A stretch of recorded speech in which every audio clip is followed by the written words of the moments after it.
여러분 안녕하십니까? 땅의 역사 박종일입니다. 지금 제가 최근에 시작한 대한국인 어떻게 감상하고 계시는지요?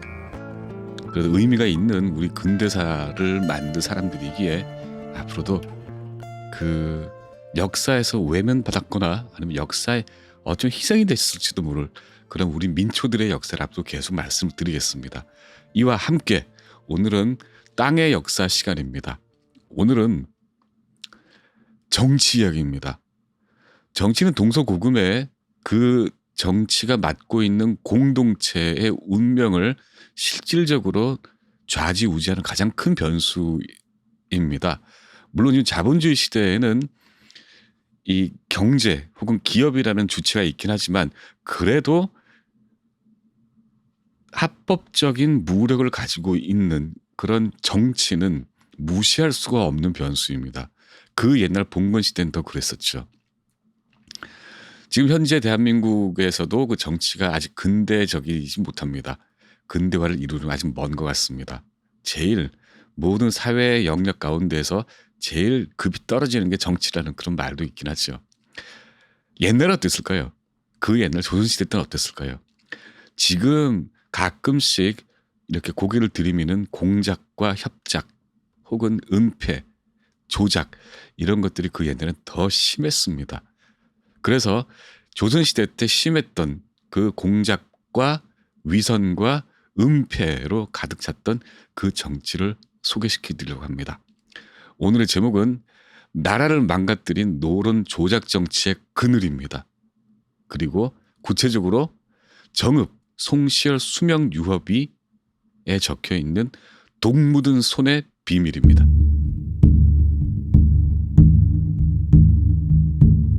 조선 후기의 정치인 그런 송시열을 빼먹을 수 없습니다. 후기 서인의 영수이자 노론계 정신적 지주죠. 이 우암 송시열이 1689년 음력 6월 3일 전북 정읍에서 죽습니다. 숙종이 내린 사약을 마시고 죽습니다. 그가 약을 받은 그 자리에 비각이 서 있습니다. 주택가 한가운데입니다. 비각 속에 있는 비석 이름은 우암 수명 유허비. 그러니까 우암 송시열이 왕명을 받든 자리를 알리는 비석입니다. 이 비문은 우암 뒤 훗날 노론의 영수가 된 이의현이라는 사람이 지었습니다. 1731년이지요. 이 비문의 세 번째 줄, 세로로 세 번째 줄에 이런 글이 나옵니다. 흉악한 무리가 먼저 독이 묻은 손을 뻗쳤다.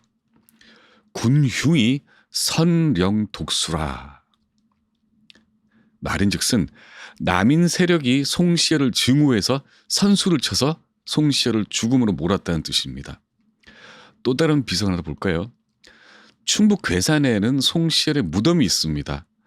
원래는 송시열 무덤이 경기도 수원에 있었는데 풍수가 안 좋다 그래서 1757년 10월에 여기 괴산으로 이장을 했습니다. 그 송시열 묘 아래 비각이 있습니다. 이 비각 속에는 1779년에 만든 송시열 신도비가 서 있습니다. 신도비는 정이품 이상의 벼슬들의 무덤에만 세울 수 있는 사자의 생전 행각을 적은 비석입니다. 이 신도비는 정조가 직접 지었습니다. 이 비문에 이런 내용이 나옵니다. 병자호란의 치욕을 씻고자 효종대왕의 최측근으로서 책임에 힘썼다. 죽은 잠들어 있는 송시열이 그랬던 얘기입니다. 자, 이렇게 정읍에 있는 비석과 괴산에 있는 비석에 있는 글들을 연결을 하면 이렇습니다. 송시열은 북벌이라는 대의를 추구하는 당대 지도자 효종의 오른팔로 활동하다가 간신에 의해 모함을 받고 억울하게 죽었다는 거죠. 동서고금을 막론하고 이 권력을 둘러싼 갈등 방식에는 공작과 조작이 끼어 있습니다. 이제 이 두 비석 혹은 다른 비석에 각인돼 있지 않은 진실을 한번 찾아보겠습니다. 독이 든 손은 누가 먼저 뻗쳤고 북벌은 누가 추진했는지 한번 알아보겠습니다. 옛글에 이런 글이 있습니다. 서인 무리들은 영광과 명성을 공경하고 사모해서 이를 위해 스스로 이용되는 것을 즐겁게 여겼다. 끓는 물이나 불 속에 들어가 죽더라도 피하지 않았다. 반면 남인은 그 기질이 구속받기를 싫어하고 빈틈이 많아서 스스로 경계하는 일에 소홀하였다. 사람을 모아 당을 수립하려는 계책은 서인의 술수가 한 수 위였다. 이 글은 1779년쯤에 완성된 동소만록이라는 책에 적혀있는 내용입니다. 동소만록을 쓴 사람은 남하정이라는 남인입니다. 동소만록을 비롯한 여러 당론서가 각 당의 입장을 대변하는 당론서가 그 18세기, 19세기에 많이 나왔는데 이 동소만록은 남인의 당론서입니다. 1623년 인조반정 이래 띄엄띄엄 몇십 년을 제외하고 집권당이었던 세력은 바로 서인입니다. 장기 독재를 했었습니다. 그런데 숙종 때 이 서인이 노론과 소론으로 분당이 된 뒤 순혈 서인인 이 노론은 만국 때까지 집권 여당이었습니다. 18세기 남하정이 쓴 이 동소만록에는 남인이 권력 유지에 실패한 이유가 명쾌하게 적혀 있습니다. 바로 계책과 권력욕 부족이었죠. 남인은 권력을 즐기려고만 했을 뿐 유지하거나 확장할 계책을 세우지 않았거나 못했다는 뜻입니다. 즐기느라고요. 그 계책 속에는 공작, 조작, 그리고 진영 논리도 포함이 되어 있습니다. 이제 하나씩 보겠습니다. 1682년 음력 10월 21일입니다. 남인의 영모 사건이 폭로됩니다. 내용이 이렇습니다. 남인이 장사 300명을 동원해서 새 정승과 육판서는 물론 비변사 대신들까지 찍어 죽이고 나라를 깨트리려는 어마어마한 영모 사건이 발각된 겁니다. 내용은 더 구체적이었습니다. 남인 유생 허세라는 사람이 주상은 그러니까 숙종이죠. 덕이라고는 조금도 없고 어둡고 흐리다. 그리고 그렇기 때문에 어질고 현명한 이로 왕을 바꾸면 태평성대가 온다라고 주장을 하면서 모의를 주도했고 여기에 다른 남인 16명이 가세를 했다는 겁니다. 또 전국 주요 도시에 가짜 의금부 도사를 파견해서 현지 수령들을 체포를 하고 궁궐에는 군사 300명을 매복시켜서 때를 기다린다고 했다는 겁니다. 1682년 10월달 이야기입니다. 한마디로 쿠데타였죠. 강력한 왕권을 휘두르고 권력에 집착하던 숙종은 분기탱천합니다. 즉각 관련자들을 구속해서 수사가 진행이 됩니다. 그때 수사라는 게 별게 없습니다. 자백을 받는 겁니다. 자백은 그러니까 증거의 왕이라는 거죠. 영모를 꾀했다고 고발된 남인들은 고문을 동반한 수사 과정에서 죄를 자백하고 하나씩 처형되거나 고문 도중에 죽었습니다. 그런데 처음 고발된 허세와 허영이라는 사람을 제외하고는 자백을 한 자가 한 명도 없었습니다.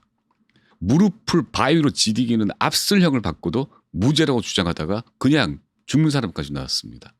갈수록 수사가 미궁에 빠지더니 결국에는 그 모든 것이 서인인 우의정 김석주와 어영대장 김익훈이 남인 박멸을 목표로 조작한 사건인 게 드러나고 말았습니다. 이 우의정 김석주가 김환이라는 밑에 있는 서인을 협박을 합니다.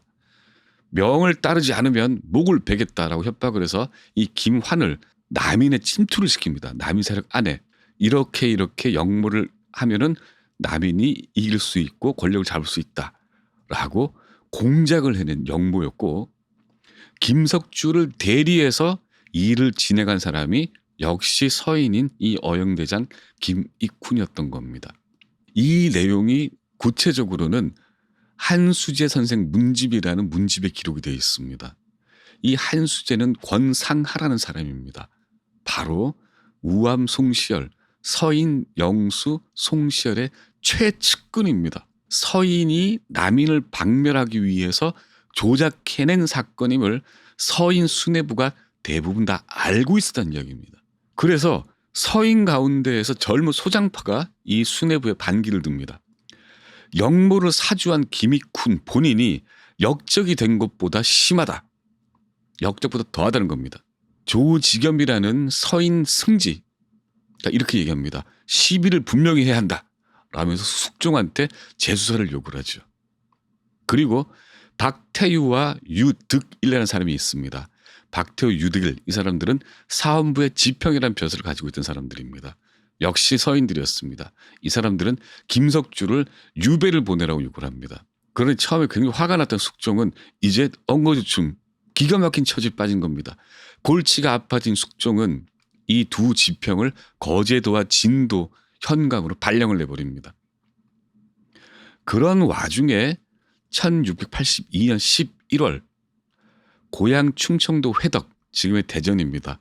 이 회덕에 있던 송시열이 숙종 명에 의해서 한성으로 올라왔습니다. 여주쯤에 왔을 때 시시비비를 가리자고 요구했던 승지 조지겸이 여주로 와서 그를 마중합니다. 그리고 송시열에게 이 영모의 시작과 조작 폭로 공개까지의 전모를 소상히 전하죠.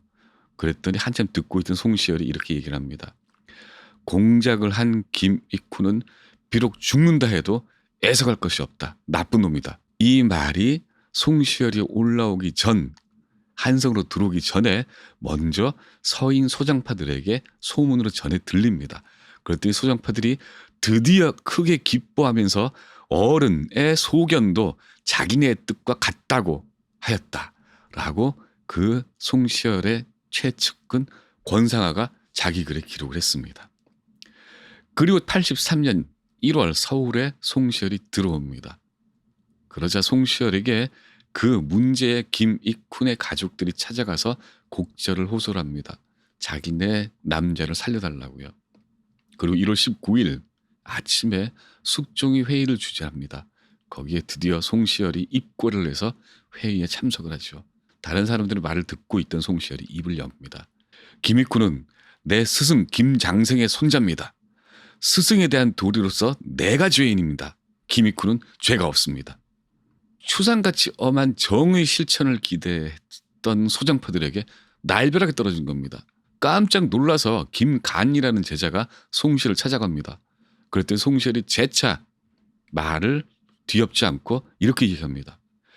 김익훈은 스승 문중의 제자다. 구제하지 않을 수 없다. 진실로 그가 죽음에 이르게 되면 나는 마땅히 나의 거취를 내놓고 싸워서 살리겠다. 철저하게 진영 논리에 입각해서 정의를 덮어버린 겁니다. 원칙과 대의를 주장하던 송시열 입에서 진영 논리가 튀어나온 겁니다. 그랬더니 이 영모 사건, 아니죠, 영모 조작 사건을 성토하던 젊은 서인들이 송시열로부터 등을 돌립니다. 이들이 서인에서 분리된 소론들입니다. 그리고 이 소론을 끝까지 배척을 하고 진영을 지킨 사람들이 노론입니다. 순혈 서인들이죠. 또 세월이 흐릅니다. 1689년 1월 10일 숙종이 그 이름도 유명한 장희빈 사건을 일으킵니다. 희빈, 그리고 후궁 장씨가 낳은 아들의 이름을 짓고 이를 훗날 세자로 삼겠다는 겁니다. 우리 드라마에 흔히 나오는 그런 장면이죠. 이 아이가 곧 세자가 되고 이어서 숙종이 죽으면 왕이 되겠죠. 장희빈은 남인의 지지를 받는 여자였습니다. 그러니까 만약에 이 아들이 왕이 되면 서인, 그중에서도 노론에게 불어닥칠 피바람은 서인들이 상상만 해도 끔찍했습니다. 그래서 며칠이 지난 2월 1일 노론의 지도자인 송시열이 집안 사람을 궁으로 입고를 시켜서 상소를 올립니다. 자기 본인이 올린 게 아니고요. 이 아들의 이름 붙이기, 명호를 반대하는 상소였습니다. 이미 아들에게 이름이 붙은 상태였습니다. 그 며칠 사이에. 숙종이 이를 뜯어보더니 이렇게 얘기합니다. 이 상소는 받아들일 만한 상소가 못 된다. 그리고 이미 이름을 지은 마당에 이게 무슨 상소인가. 송시열 뜻이 이렇다면 그 문화 제자들이 잇따라 일어나게 될 것이고 그러면 소론인 윤중 제자들과도 또 싸움이 벌어지리라. 큰 그림을 그렸던 겁니다. 바로 그날 밤 숙종은 노론 정승들을 다 파직을 시켜버립니다. 그리고 그 빈자리를 남인으로 채워버립니다. 강력한 왕권을 휘둘렀던 숙종의 환국 정치였습니다. 이를 기사년에 벌어졌다고 해서 기사환구라고 합니다. 하룻밤 사이에 집권당이 바뀌어버린 겁니다. 그리고 전 집권당의 당수였던 송시열은 벼슬과 품계를 박탈당하고 제주도로 유배당합니다. 장희빈과 아들 명호를 반대한 사람 가운데 박태보라는 젊은 사람이 있었습니다. 소론입니다. 박태보는 끝까지 집단 상소를 대표해서 집필을 해서 낸 뒤 숙종이 그 뜻을 바꾸라 혹은 네가 정말 이렇게 반대를 하느냐라고 막 고문을 합니다. 이 박태보는 그래서 법전에 있는 고문, 없는 고문까지 다 당한 뒤에 너덜너덜해져서 진도로 유배를 떠납니다. 그리고 유배를 떠나다가 서울 노량진, 한강을 막 건너서 노량진에서 잠시 쉬다가 거기서 죽습니다. 그리고 내친김에 숙종은 남인 정권 요청에 따라서 제주도에 유배 중인 송시열을 서울로 재소환을 했습니다. 다시 조사를 하겠다는 겁니다. 조사가 아니라 죽이겠다는 거죠. 귀경 도중에 박태부가 죽었다는 소식을 송시열이 듣습니다. 그랬더니 송시열은 눈물을 흘리면서 소식, 그러니까 육식을 금하고 자손들에게는 박태부의 이름을 함부로 부르지 말고 경계하라 라고 근엄하게 이야기를 합니다. 죽음을 애도했다는 뜻입니다. 그런데 연려실 기술이라는 책이 있습니다. 이긍익이 쓴 책입니다.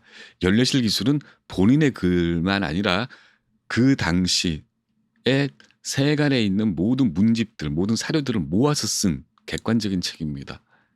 이 연려실 기술의 나양좌, 소론입니다.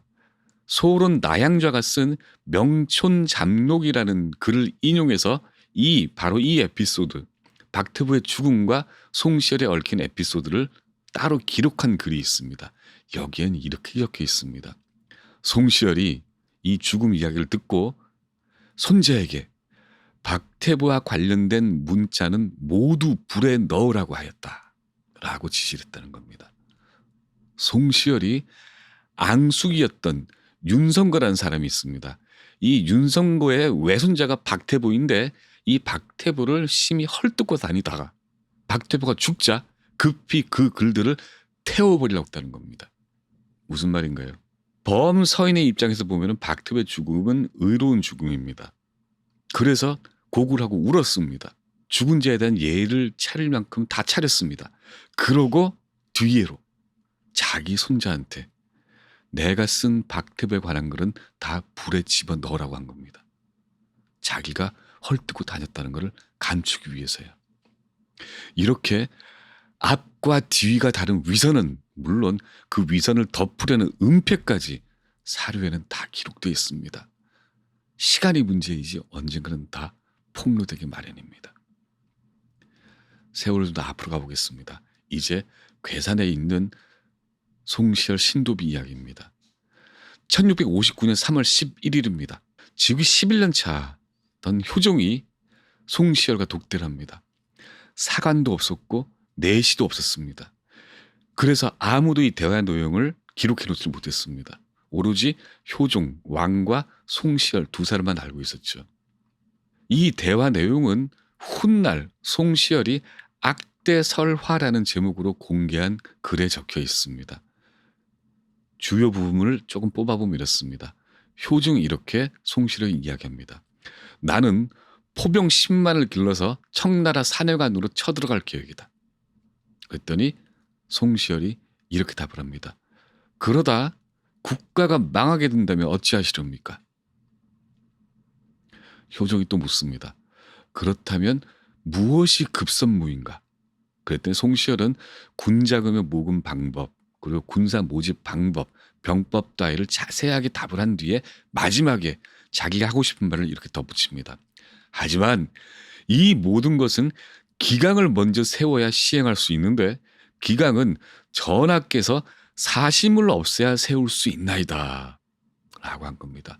이 말을 하고 싶었던 겁니다. 구체적인 계획을 세워봤자 마음 공부가 돼 있지 않으면 헛일이란 말입니다. 송시열은 거기에다가 북벌보다는 선비들 습관을 바로잡는 일이 급선무라고 덧붙입니다. 이거는 북벌 계획 동참이 아니라 실질적인 거부였습니다. 그리고 독대 한 달 뒤, 정확하게는 한 달, 두 달 채 안 가서 효종이 급서합니다. 그리고 16년 뒤 1675년 남인에 의해서 이 송시열이 수세에 몰린 적이 있었습니다. 그때 송시열이 본인이 작성한 효종과의 대화록을 전격적으로 공개를 합니다. 본인이 쓰고 본인이 공개한 대화록 악대 설화가 훗날 효정대왕과 송시열이라는 듀엣이 북벌 대계를 계획했다라는 사실로 확대 포장이 돼버립니다. 또 훗날 노론을 등에 업고 왕이 된 왕 정조는 이 송시열을 북벌론을 주도한 사람으로 포장해서 비문을 씁니다. 비문을 쓴 게 1779년인데 그러고 8년이 지난 1787년 송시열의 문집인 송자대전도 편찬을 명합니다. 자, 정읍입니다. 제주도로 송시열을 쫓아보낸 남이는 이참에 자기네들도 어떻게 해서 권력을 더 오래 잡아보려고 작심을 합니다. 왕에게 이렇게 얘기를 하죠. 송시열 나이가 80이 넘었으니 굳이 국문할 필요가 없다. 국문하지 않더라도 죽는다는 이야기입니다. 그랬더니 이 말귀를 알아들은 숙종이 이 남인들의 요구를 수용합니다. 이렇게 명을 내립니다. 의금부 도사를 내려보내라. 의금부 도사가 송시열을 만나는 바로 그 자리에서 송시열에게 사약을 내리라. 그래서 1689년 6월 3일 한참 상경 중인 송시열이 정읍을 지날 무렵에 조정에서 내려보낸 의금부 도사가 눈앞에 딱 나타납니다. 송시열은 그 자리에서 사약을 받습니다. 42년이 지난 뒤 그 송시열의 먼 제자 이의현이 바로 그 자리에 비석을 세우면서 흉악한 무리가 동묻은 손을 먼저 뻗쳤다 라고 기록을 한 겁니다.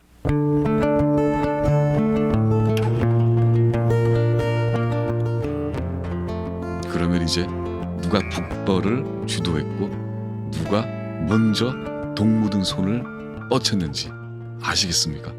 판단은 여러분들께 맡기겠습니다. 여기까지 위선과 조작과 공작이 난무했던 17세기 그리고 18세기까지 피비린내 가득한 정치 이야기였습니다. 우리는 지금 공화국 대한민국에 살고 있습니다. 박종일의 땅의 역사입니다.